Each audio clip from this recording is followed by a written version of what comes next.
Let's polish some prepositions. Join us on a rigorous step-by-step journey to fluency. I'm Timothy, and this is LearnCraft Spanish. This week, we're wrapping up the whole first phase of our learning. We're going to cap off our work on the essentials of ser, estar, ir, tener, and haber. And starting next week, we'll begin a new lesson structure that involves learning a new verb and some new nouns every week. For today, we're going to talk some more about the prepositions a, de, and para. I know we've spent a lot of time on these words, but the fact is that these three prepositions alone make up more than 6% of all words spoken in real Spanish. So it makes a huge difference to get to know them really well. And there's a reason we have to give these words so much focus. Prepositions are the hardest words to translate between languages. Although they're used all the time, they don't carry a lot of meaning in themselves. Instead, they're used in idiomatic ways, which means they get all their meaning from the phrases around them. And they're some of the hardest words to use correctly. If someone is not truly fluent in a language, you can easily tell by the way they use prepositions. To show how much of a difference this makes, let's start with a preposition use that seems extremely weird to English speakers, but is perfectly natural in Spanish. Imagine that you're talking about having something or someone. We'll use this sentence template. We had your things here. Teníamos tus cosas aquí. Now, of course, in this sentence, tus cosas is the direct object. So if we were to use a direct object pronoun, we would say it more like lo teníamos aquí or la teníamos aquí.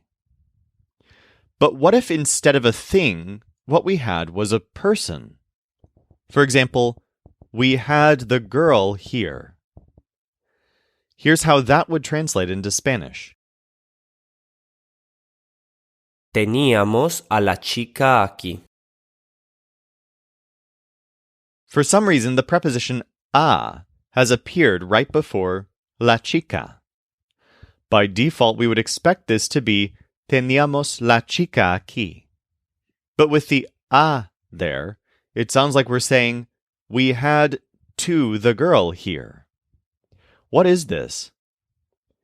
In Spanish, when a direct object is a person or a group of people, you put the preposition a right before them.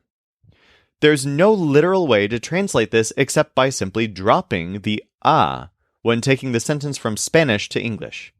But in Spanish, it's important to establish the habit of putting a before a person when they're the named direct object in a sentence. Here are a couple more examples.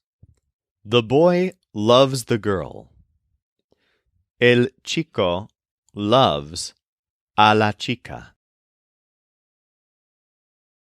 El chico quiere a la chica. The girl sees the boy. La chica sees al chico. La chica ve al chico. Now he doesn't have anybody in the world. Ahora no tiene a nadie en the world. Ahora no tiene a nadie en el mundo. Now, if a person in the sentence is not a direct object, you aren't going to do this. For example, the boy has done it with the girl. El chico lo ha hecho con la chica. In that case, the girl is not the direct object. That's technically a prepositional object with the word con right before it. So this is another example of where it's important to know whether you're dealing with a direct object or not, as discussed back in episode 7. Let's practice this a bit with some examples. Some of these will need the extra a in there, and some won't, specifically when the object is a thing rather than a person, or when the person in the sentence is not a direct object. I'm not going with my friends.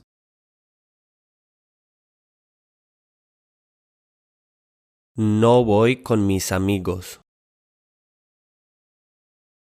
No voy con mis amigos. She has her friend.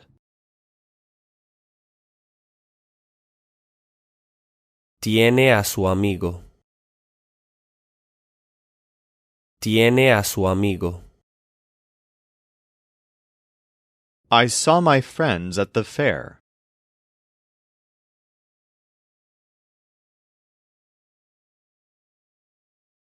I saw a mis amigos en the fair. Vi a mis amigos en la feria. She doesn't know the girls.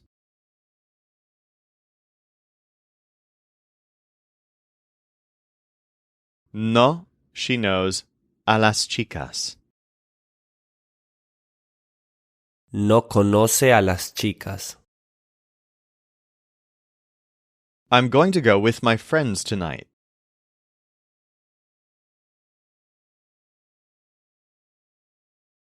Voy a ir con mis amigos esta noche. Voy a ir con mis amigos esta noche. Now let's talk about the word de, which is used in an enormous variety of ways, including in many idioms. One common idiom involves our new verb, tener. Let's say you want to express how much variety something has. For example, a small city you visited has a surprising variety of things to do, or a movie you watched has something in it for everyone. In English, you might say, it has some of everything. In Spanish, you simply say that it has of everything, or tiene de todo. Tiene de todo. There are also idioms in Spanish that involve the phrase de más, literally of more. This phrase generally means extra, and one common way to use it is to say that something is not extra or is not too much. That phrase is no está de más. So, for example, let's say that someone is telling you to help their friend out with something. If you're not sure whether they really need the help, but it really wouldn't be super out of your way, you might shrug and say, it couldn't hurt. In Spanish, you'd say, no está de más. Let's practice a couple examples of these. You have 2 extra things.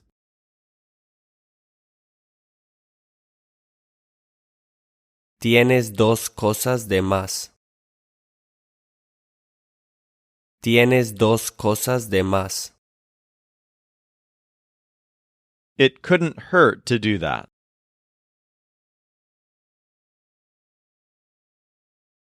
No está de más hacer eso. No está de más hacer eso.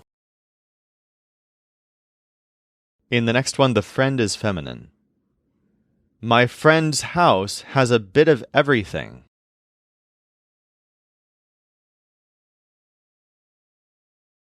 La casa de mi amiga tiene de todo.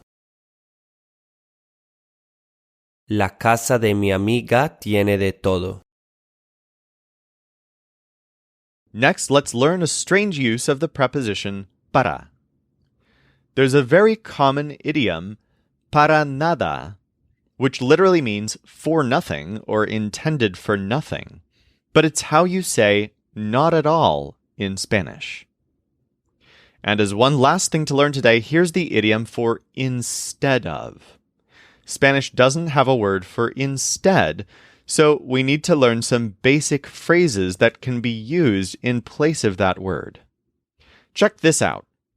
I have this in place of that. Tengo esto en lugar de eso. So you can use the word lugar in this way. But what's more common is actually to use the word ves. Here's an example. We have done this instead of that. Hemos hecho esto en vez de eso. So normally the phrase instead of is translated into Spanish as en vez de. This seems really strange since vez normally means time or an instance of something. But this is a very common idiom in Spanish. Instead of is translated as en vez de, and instead is translated as en vez. Let's practice para nada, en vez, and all our other new idioms using today's final quiz. We don't have to do what you say.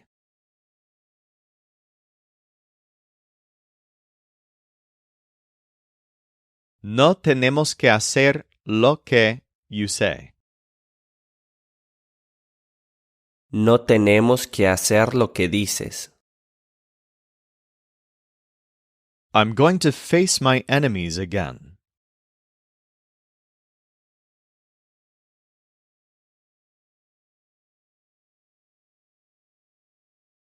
Voy a face a mis enemies otra vez. Voy a enfrentar a mis enemigos otra vez. It's not that way at all. No es así para nada. No es así para nada. You have to bring drinks instead of food.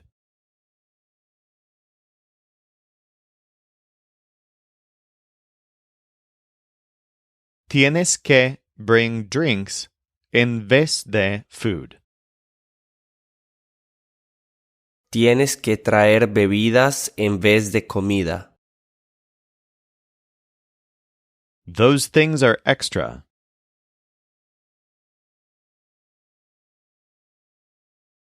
Esas cosas están de más.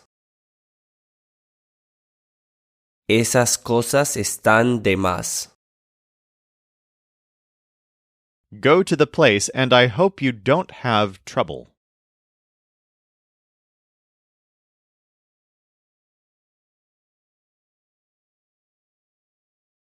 Ve al lugar y I hope que no tengas trouble. Ve al lugar y espero que no tengas problemas. The boys will have to do that.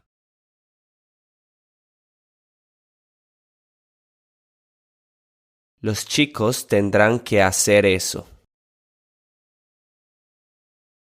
Los chicos tendrán que hacer eso. Let's go. It isn't at all boring.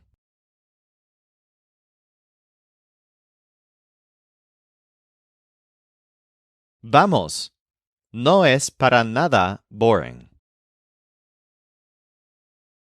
Vamos, no es para nada aburrido.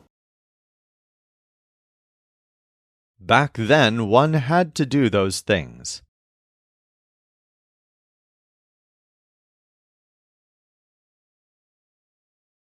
Back then, uno tenía que hacer esas cosas. En ese entonces uno tenía que hacer esas cosas.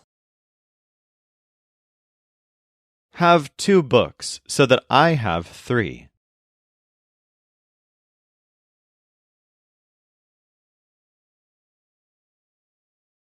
Ten 2 books para que yo tenga 3. Ten 2 libros para que yo tenga 3. Leave now. We have extra things.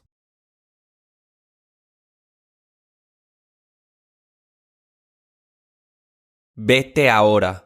tenemos cosas de más.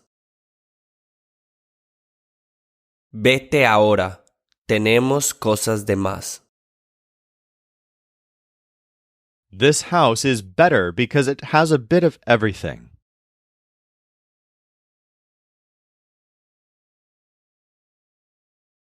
Esta casa es mejor porque tiene de todo. Esta casa es mejor porque tiene de todo. The other boy has one of those things.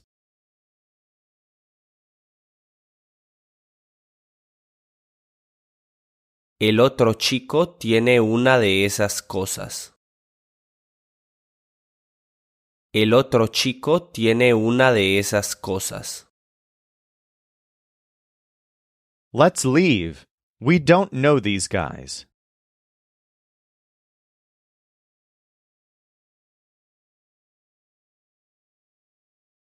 Vámonos.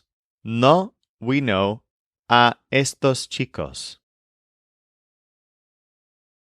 Vámonos. No conocemos a estos chicos. It couldn't hurt to visit the city because it has a bit of everything.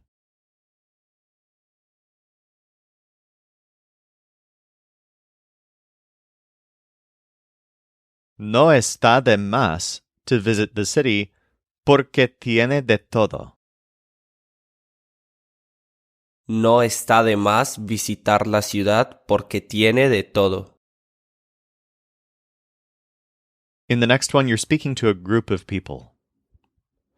Leave, or instead of that, I will call the police.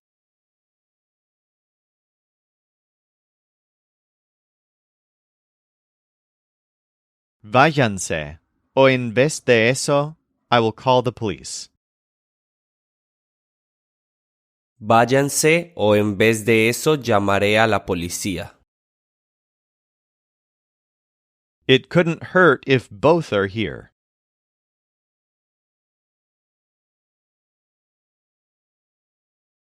No está de más si los dos están aquí. No está de más si los dos están aquí. There is a need to make many things.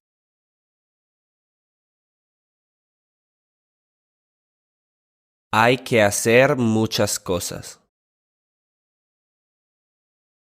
Hay que hacer muchas cosas. He will have to do this when they go to his house.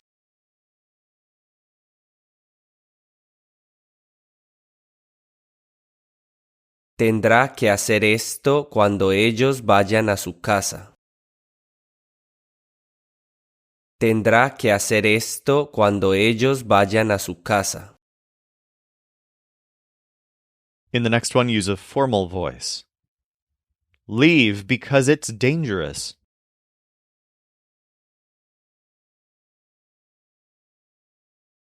Váyase porque es dangerous.